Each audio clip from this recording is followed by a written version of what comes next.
مزے لے رہے ہیں دیکھ کر کے جماعت ترقی کر رہی ہے، وہ بھی اپنے آپ کو حاضر کریں اور پھر ان کی استعدادیں بھی چمکائی جائیں، اور دن بدن اللہ کے فضل کے ساتھ ان میں نئی صلاحیتیں پیدا ہونے لگیں، تو سوچیں کہ جماعت کی طاقت کتنی بڑھ جائے گی اگر یہ جماعت نہ بھی پھیلے، صرف استعدادوں میں ہی نشو و نما پائے اور اونچی ہونے لگے، تو دنیا کی عظیم ترین جماعت بننے کی صلاحیت آج بھی آپ میں موجود ہے، ایسی عظیم جو ساری دنیا میں انقلاب برپا کرنے کی صلاحیت رکھتی ہے، لیکن اس پر آپ جمع کریں وہ نئے آنے والے، اگر ان کی تربیت کا آپ حق ادا کریں تو پھر اندازہ کریں کہ خدا کے فضل کے ساتھ روزمرہ کتنی بشاشت پیدا ہوتی چلی جائے گی۔ جب ایک پارٹی کام کر رہی ہو، اس کی طاقت کے برابر کام ہوا، ابھی کام باقی ہو، کچھ نئے آنے والے شامل ہو جائیں تو دیکھو کیسا ان کو حوصلہ ملتا ہے، اور اسی وجہ سے ان کی طاقت بھی بڑھ جاتی ہے۔ اگر نئے آنے والے شامل نہ ہوں تو بعض دفعہ وہ انسان نفسیاتی مایوسی کا شکار ہو کر اپنی طاقت کو پوری طرح استعمال کرنے کا اہل نہیں رہتا، طاقت ہوتے ہوئے بھی وہ کام کو اپنی طاقت سے بڑھتا ہوا دیکھتا ہے، لیکن یہ لازم ہے کہ اگر ایسی صورت میں کمک آ جائے تو اچانک نئے حوصلے پیدا ہوتے ہیں، بڑے ولولے پیدا ہو جاتے ہیں، اور اس کے نتیجے میں پھر دشمن کے دل ہار جاتے ہیں۔ حضرت صلی اللہ علیہ وآلہ وسلم نے جنگ احزاب میں ایک ایسی بات کی جس کی بہت سے مورخین کو سمجھ نہیں آتی۔ جب آندھی چلی ہے اور دشمن کے خیمے اکھڑنے لگے تھے، ابھی سراسیمگی کا عالم طاری نہیں ہوا تھا، کہ حضرت صلی اللہ علیہ وآلہ وسلم نے بڑے زور اور بڑی قوت سے نعرہ تکبیر بلند کیے۔ آپ نے وہ نعرے اس لیے بلند کیے تھے کہ آپ خدا کی طرف سے آثار رحمت کو آتا ہوا دیکھ رہے تھے، اور بعید نہیں کہ اس وقت اللہ تعالیٰ نے الہاماً آپ کو بتایا ہو کہ دشمن کے بھاگنے کا وقت آ گیا، مگر وہ نعرے جو تھے انہوں نے دو طرح کام کیا۔ سخت تھکے ہوئے، سخت کمزور مسلمانوں میں نئی جان پڑ گئی، ایسے ہی حیرت انگیز جوش اور ولولے سے بھر گئے کہ تمام مسلمانوں کو کہ نعرہ ہے تکبیر سے گل اٹھا، اور دشمن نے جب یہ سنا تو وہ یہ سمجھا کہ صرف آندھی نہیں، ان کو کوئی کمک حاصل ہو گئی، اتنا بڑا حوصلہ اتنی تھکی ہوئی جماعت میں سوائے اس کے پیدا ہو ہی نہیں سکتا کہ کہیں سے کمک آ گئی ہے۔ کمک تو آئی تھی مگر وہ فرشتوں کی کمک تھی جس کو وہ دیکھ نہیں سکتے تھے، اور اس نے دوہرا کام کیا۔ اور مورخین یہ ضرور بتاتے ہیں، خاص طور پر جو مستشرقین ہیں وہ سمجھتے ہیں کہ نعوذ باللہ رسول اللہ صلی اللہ علیہ وسلم نے چال چلی تھی۔ چال کیسی چلی تھی؟ اس کے ساتھ تو ساری ہوا چل پڑی تھی، آندھی برپا ہو گئی تھی، یہ خدا کی چال تھی، اور اللہ تعالیٰ کی طرف سے تصرف کے نتیجے میں حضرت صلی اللہ علیہ وسلم نے نعرہ تکبیر بلند کیے۔ لیکن خدا کی چال جب چلتی ہے تو پھر کسی دشمن کی کچھ پیش نہیں جاتی۔ تمام دشمن کیمپ میں جو بے شمار تعداد میں محمد رسول اور اپنے ساتھیوں سے زیادہ تھا، یہ خوف برپا ہو گیا کہ ایک تو اوپر سے آندھی چل پڑی ہے اور پھر ہماری آگیں بجھ گئی ہیں۔ اب یہ بھی کوئی نعروں سے تو نہیں بجھی تھی، وہ مشرک تھے، وہ آگ پرست کی پرستش کرنے والے لوگ تھے۔ تمام واقعات اکٹھے رونما ہوئے ہیں بیک وقت، اور ایک خاص مقصد کی خاطر ایسا ہوا ہے۔ وہ جو آندھی چلی ہے تو وہ آگ جس کی وہ بڑی حفاظت کیا کرتے تھے، جس کو وہ خدائی کا نشان سمجھتے تھے، تیز آندھیوں میں بھی وہ جلتی تھی اور جلتی رہتی تھی، لیکن یہ وہ آندھی تھی جس کا مقابلہ وہ آگ نہ کر سکی، اور وہ ایک نشان بن گئی کہ اب تمہاری آگ کے بجھنے کے دن آ گئے ہیں۔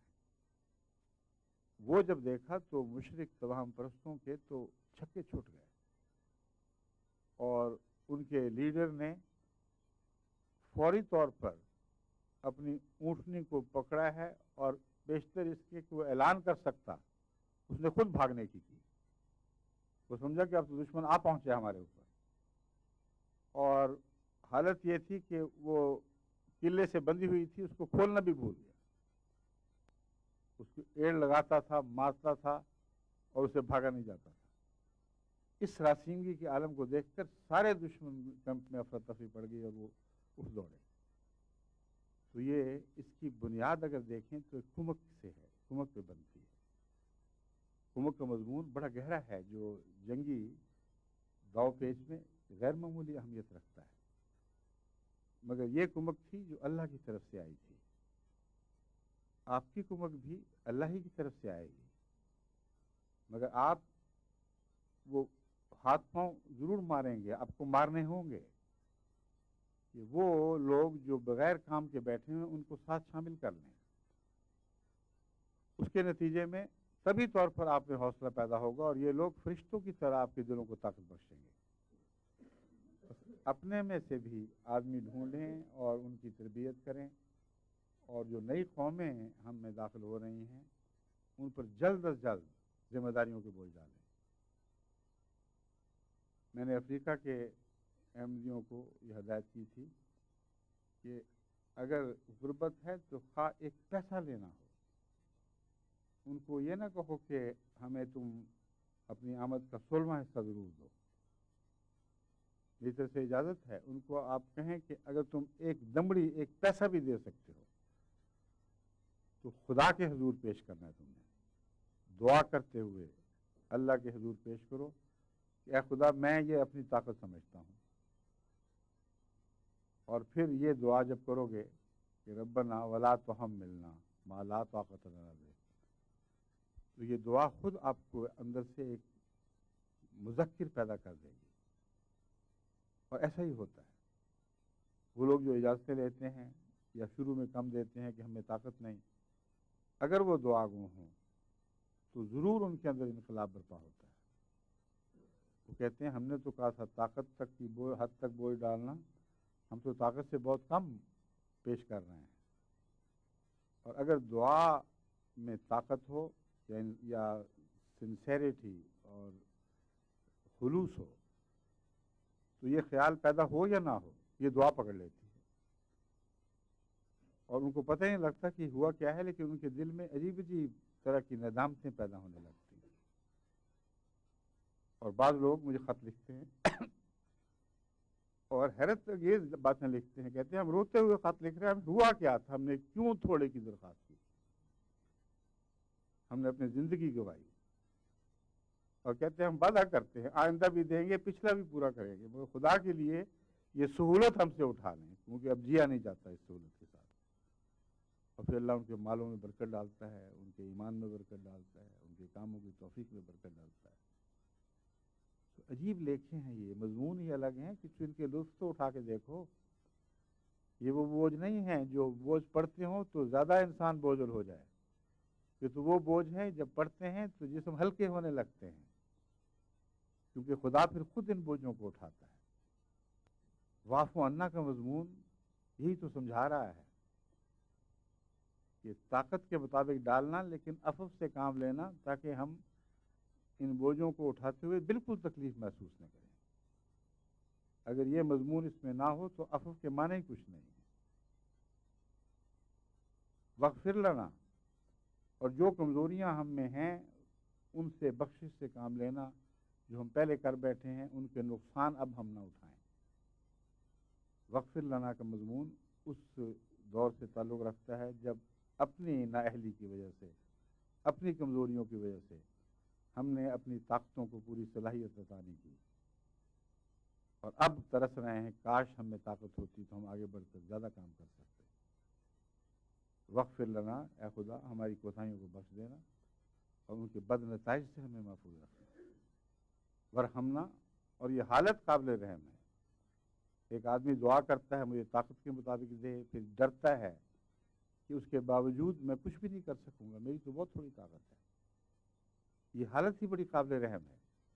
اس لیے دعا کا آخری نتیجہ یہ نکالا ورحمنا، ہم سے رحم کا سلوک فرمانا، جیسے ماں باپ بچوں سے رحم کا سلوک کرتے ہیں۔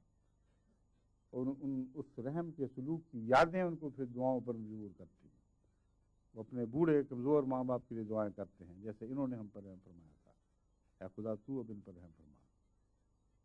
تو یہ وہ مضمون ہے جس کو سمجھتے ہوئے ان بڑھتے ہوئے بوجھوں کو ہم اٹھا سکیں گے. اگر ہم نے ان مضامین کو نہ سمجھا، اگر ان کا حق ادا نہ کیا، اگر اللہ تعالیٰ کی طرف سے واضح ہدایات اور روشنی کے باوجود اپنے بڑھتے ہوئے بوجھوں کو ہلکا کرنے کی کوشش نہ کی، یعنی ہلکا ان معنوں میں کہ ہمیں ہلکے محسوس ہوں، اور بڑھتے ہوئے ان معنوں میں کہ جتنے ہلکے محسوس ہوں اور بڑھتے چلے جائیں اور ہم انہیں ہلکا سمجھتے رہیں، یہ وہ کام ہے جس کام کے نتیجے میں دنیا میں انقلاب برپا ہوں گے. وہ تو شروع ہو چکے ہیں، ہو رہے ہیں، لیکن فکر یہ ہے کہ یہ نہ ہو کہ ہمارے پھل ہماری طاقت سے آگے بڑھ جائیں. جس طرح بعض دفعہ میں نے بیان کیا تھا کہ سندھ میں بھی میں نے دیکھا ہے بعض دفعہ فصلیں بہت زیادہ ہوں تو مصیبت پڑ جاتی ہے ذمہ دار کو. مزدور جن کو آنے کی عادت ہوتی ہے وہ اسی رفتار سے اسی تعداد میں آتے ہیں، اور کپاس اتنی ہو گئی ہے اس سال یا مرچیں اتنی ہو گئی ہیں کہ وہ سنبھالی نہیں جاتی، وہ پھر ٹوٹ ٹوٹ کر مٹی میں ملتی ہیں اور گلتی ہیں. مرچوں کی فصلیں تو میں نے دیکھا ہے بہت ضائع ہو جاتی ہیں اگر مزدور وقت پہ نہ ملیں تو آپ کی فصلیں تو مرچوں سے بہت بہتر ہیں، آپ کی فصلیں تو کپاس سے بہت زیادہ اعلی درجے کی ہیں. ان فصلوں کو سنبھالنا تو آپ کے لیے ایک زندگی کا روگ بن جانا چاہیے. روگ ان معنوں میں کہ اگر ضائع ہو تو غم لگ جائے، تکلیف محسوس ہو. اور یہ آخری بات ہے جس کی طرف میں آپ کو اس خطبے میں توجہ دلانا چاہتا ہوں کہ جب تک آپ آنے والوں کی ذمہ داریوں کے غم نہ لگا لیں، جب تک آپ اپنے کمزور بھائیوں کے غم نہ لگا لیں، آپ کو ان کو اپنے ساتھ شامل کرنے کی توفیق نہیں مل سکتی. یہ غم ہے جو انسان میں طاقت پیدا کرتا ہے. یہ اور طرح کا غم ہے جس کی میں بات کر رہا ہوں. ایک ماں کا غم ہے اپنے بچے کے لیے جو جانتی ہے کہ میرے دوسرے بچوں میں تو بڑی صلاحیتیں ہیں، اس میں بھی ہونی چاہیے تھی، مگر یہ کمزور رہ گیا. کئی مائیں ہیں بعض دفعہ ملاقات میں رو پڑتی ہیں کہ یہ بچہ پتہ نہیں کیوں دین کی طرف نہیں آ رہا ہے، اس کو میں سمجھاتی ہوں لیکن اس کی طرف توجہ پیدا نہیں ہوتی، جبکہ دوسرے بچے اللہ کی طرف سے بہت اچھے ہیں، بڑے مخلص ہیں، نمازوں میں بھی بہت اچھے ہیں. مراد یہ ہے کہ صلاحیتیں ہوں اور پھر ان کو پورا نہ کیا جائے. اگر محبت ہو تو پھر غم لگتا ہے، اگر محبت نہ ہو تو کوڑی کی بھی پرواہ نہیں ہوتی. تو بری نوع انسان سے اگر سچی محبت ہو، اگر جماعت سے سچی محبت ہو، اس کے مقاصد سے سچی محبت ہو، تو کوئی آدمی بھی چین کی زندگی بسر نہیں کر سکتا جب تک اپنے کمزوروں کا غم نہ لگا لے. اور جب غم لگے گا تو ہر وقت آپ کو فکر رہے گی. پھر یہ ضروری نہیں ہوگا کہ عہدیدار آپ کے دروازے کھٹکھٹائے اور آپ کو کہے کہ فلاں کو بیدار کرنے کی کوشش کرو، فلاں کو آگے بڑھانے کی کوشش کرو. پھر آپ کا غم آپ کو مجبور کرے گا. ہر وقت یہ سوچیں گے کہ وہ کمزور بھی رہ گیا، وہ کمزور بھی رہ گیا، کیوں نہ اس کو بھی ساتھ شامل کیا جائے. تو ساری جماعت میں ایک کھلبلی سی مچ جائے گی، اور یہ غم ہے جو حیرت انگیز کہ سکھ پیدا کرے گا. دیکھو بہت سے سکھ ہیں جو لازماً غموں کی کوکھ سے پھوٹتے ہیں، اگر وہ غم نہ ہو تو سکھ بھی نہیں آتے. اور یہی وجہ ہے کہ اللہ ماں کو بغیر تکلیف کے بھی بچہ عطا کر سکتا تھا، مگر بچے کی غیر معمولی محبت کی خاطر ماں کو ان دکھوں سے گزارا جاتا ہے، اور ان دکھوں کا اس بچے کی محبت سے ایک گہرا ذاتی تعلق ہے. لوگ سوچتے نہیں ان باتوں کو، بعض دفعہ جہالت میں کہہ دیتے ہیں کہ ماؤں کو تکلیف کیوں ہوتی ہے. اگر بے تکلیف کے بھی بچے ہوتے تو گلیوں میں رلتے پھرتے، کوئی ان کو پوچھتا نہ، ماؤں کو بھی ان کی کوڑی کی پرواہ نہ ہوتی. یہ 9 مہینے کا دکھ ہے، وہن نالا وہن، کمزوری کے بعد کمزوری، پھر بھی مائیں اسے اٹھائے پھرتی ہیں اور بڑی محنت کرنی پڑتی ہے. پھر بچہ پیدا ہوتا ہے تو دیکھو کس اذیت سے بعض دفعہ جان کا خطرہ بن کر آتا ہے، اس سے تو پھر پیار ہونا ہی ہونا. یہ فطرتی بات ہے، وہ یہ چیز محبت پیدا کر دیتی ہے. بس ماں کے غم سے بچے کی محبت پھوٹتی ہے. ماں کے غم میں وہ رحمت ہے جو اسے ہمیشہ بچے سے ایسا پیار کرنے کی توفیق بخشتی ہے کہ کبھی کسی رشتے میں ایسا پیار آپ کو دکھائی نہیں دے گا. تو اس پہلو سے غم لگانا بہت ضروری ہے. یہ محض ٹھنڈے دلوں کی باتیں نہیں ہیں، ٹھنڈی باتوں کے لیکھے نہیں ہیں.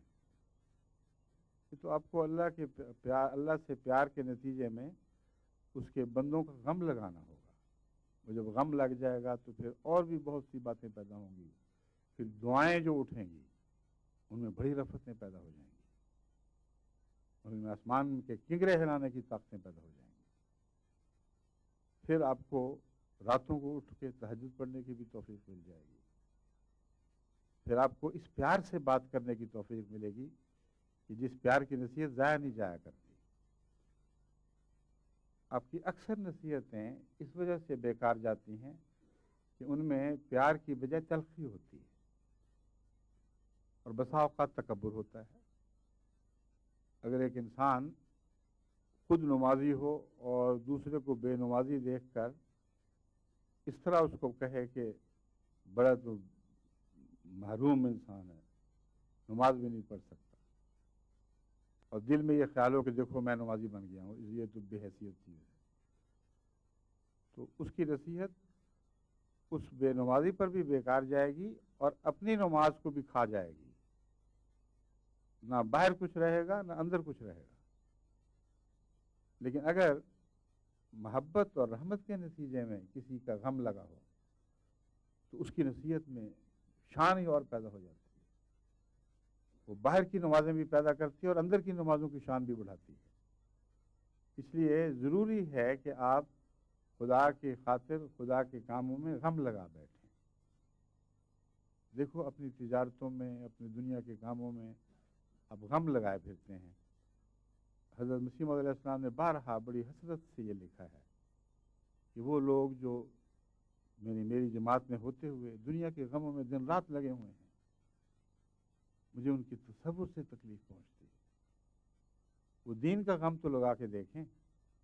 اگر وہ دین کا غم لگائیں گے تو ان کو اپنے غم لگانے کی ضرورت نہیں رہے گی. یہ ایک اور نسخہ ہے جو حضرت مسیح موعود علیہ السلام نے ہمارے ہاتھوں میں تھما دیا ہے، اور بڑا کارگر نسخہ ہے. بارہا ہم نے دوسروں میں دیکھا، اپنی ذات میں دیکھا، ہر جگہ یہ نسخہ حیرت انگیز طور پر طاقتور اور کارفرما دکھائی دیا. کئی دفعہ میں نے بعض بزرگ صحابہ کی مثالیں دی ہیں کہ وہ اس نسخے کو باقاعدہ عمدن اس طرح استعمال کیا کرتے تھے جیسے کوئی ڈاکٹر کسی مریض پر کوئی نسخہ استعمال کرتا ہے. اور ان میں ہمارے عبد الرحمان صاحب میر سنگھ جو سکھوں میں سے آئے تھے لیکن بڑے ولی اللہ اور بزرگ اور ملہم اور سچے رویا اور کشور دیکھنے والے بزرگ بن چکے تھے. حیرت ہوتی تھی دیکھ کر. ایک دفعہ میں قادیان گیا، جب وہ بھی ساتھ تھے تو ان کے جو سکھ دوسرے ملنے والے ان کے گاؤں سے آئے ہوئے تھے، ان کے اندر زمین آسمان کا فرق تھا. حیرت ہوتی تھی کہ کس طرح مسیح موعود علیہ السلام نے خاک کی چٹکی سی کیمیا بنا دی. اور وہ خود بھی محسوس کرتے تھے، وہاں کے ماحول والے سارے، یہ کچھ کا کچھ بن چکا ہے. ان کا یہ دستور تھا. ان کو جب مالی تنگی ہو، اب یہ نسخہ پہلے آپ نے شاید نہ سنا ہو، میں نے سنایا ہو تو اور بات ہے، لیکن عموماً لوگوں کو پتہ نہیں کہ یہ بھی ایک نسخہ ہے. مالی تنگی محسوس ہوتی تھی تو بجائے اس کے کہ زیادہ وقت مال کمانے پر لگائیں، سارے کام چھوڑ کے تبلیغ کو نکل جاتے تھے. اور فارمولہ یہ بنایا ہوا تھا کہ میں اللہ کے کام کرتا ہوں، اللہ میرے کام کرے گا. اور کرتا تھا، کبھی بھی اس میں ناکامی نہیں ہوئی.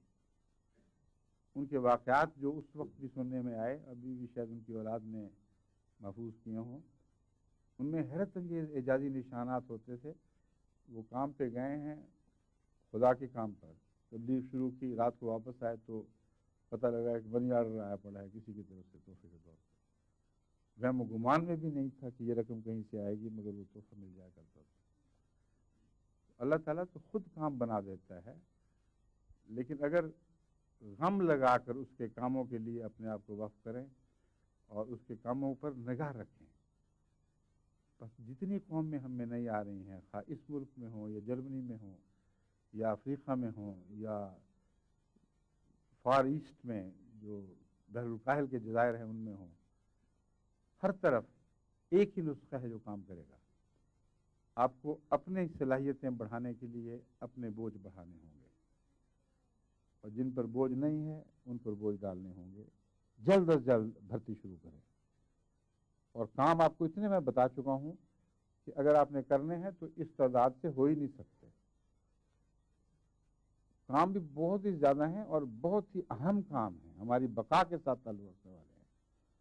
آپ کو لازماً آدمی چاہیے، تو بجائے اس کے یہ سمجھیں کہ جو چار گنتی کے آدمی کام کر رہے ہیں وہی اچھے ہیں، اس تکبر میں مبتلا نہ ہوں۔ جن کو آپ برا سمجھتے ہیں ان کو پیار سے پکڑیں اور سمجھائیں، ان میں سے حیرت انگیز طور پر ایسے کیسے کام کرنے والے نکل آئیں گے جو آپ سے بھی بہتر ثابت ہوں گے، یعنی ہو سکتا ہے کہ بہتر ثابت ہو۔ پھر تمام نئے آنے والوں کو کسی طرح کاموں میں ملوث کریں۔ اس دفعہ جرمنی کے دورے پر جو بات میں نے خاص طور پر دیکھی ہے، اس نصیحت کے نتیجے میں جن جن جماعتوں میں نئے آنے والوں پر ذمہ داری ڈالی گئی ہے ان کی تو کیفیت بدل چکی ہے۔ جن پر کوئی بوجھ ڈالا گیا ہے وہ تو پہچانا نہیں جاتا، یوں لگتا ہے جیسے صحابہ کی اولاد ہو۔ تمام انداز بدل گیا ہے، نہ یورپ کا اثر، نہ سفید قوم کی طرف منسوب ہونے کا وہم ان کی راہ میں اور خدمت دین کی راہ میں حائل ہوا، یا ہو سکتا ہے وہ مٹی بن گئے۔ بس عجیب بات ہے کہ مٹی سے آدم بنتا ہے، اور جب آدم بنتا ہے تو پھر وہ مٹی ہو جاتا ہے، وہ خدا کی راہ میں خاک ہو جاتا ہے، اور یہی عرض کرتا ہے کہ میں تو خاک ہوں۔ مطلب یہ ہے کہ میں اپنی حیثیت نہیں بھولا، اے خدا تو نے مجھے بہت ترقی دی، بہت اونچی اڑانیں بخشیں، مگر میں جانتا ہوں کہ میں ہوں کیا۔ بس خاک سے اٹھنے والا آدم ہمیشہ خاک کی طرف لوٹتا ہے، اور یہی سچا انکسار ہے جو خدا کو پسند آتا ہے۔ یہی وہ انکسار ہے جس سے نبی بنتے ہیں، جس سے صدیق بنتے ہیں، جس سے شہید پیدا ہوتے ہیں، جس سے ولی اٹھتے ہیں۔ بس اس خاک سے آپ بھی اٹھیں، خود آدم بنیں، اور آدم بن کر پھر مٹی ہو جائیں، اور پھر آپ کی مٹی سے اور آدم اٹھیں۔ یہ وہ دور ہے جب ہمیں اس کثرت کے ساتھ بار بار نئے پیدا ہونے والے آدموں کی ضرورت ہے۔ اللہ ہمیں اس کی توفیق عطا فرمائے۔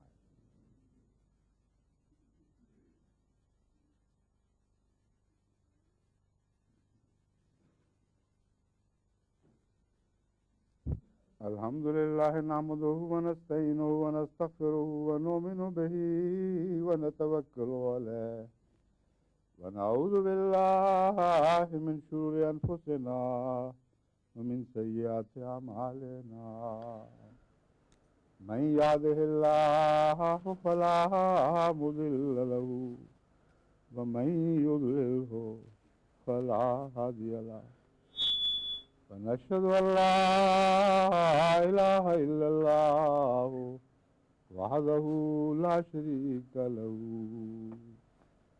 ونشهد أن محمدا عبده ورسوله۔ صدر صاحب انصار اللہ سوئٹزرلینڈ بشیر احمد صاحب طاہر کی طرف سے یہ ٹیکس موصول ہوئی ہے کہ اس خطبے میں ہمارے لیے بھی دعا کی درخواست کر دیں۔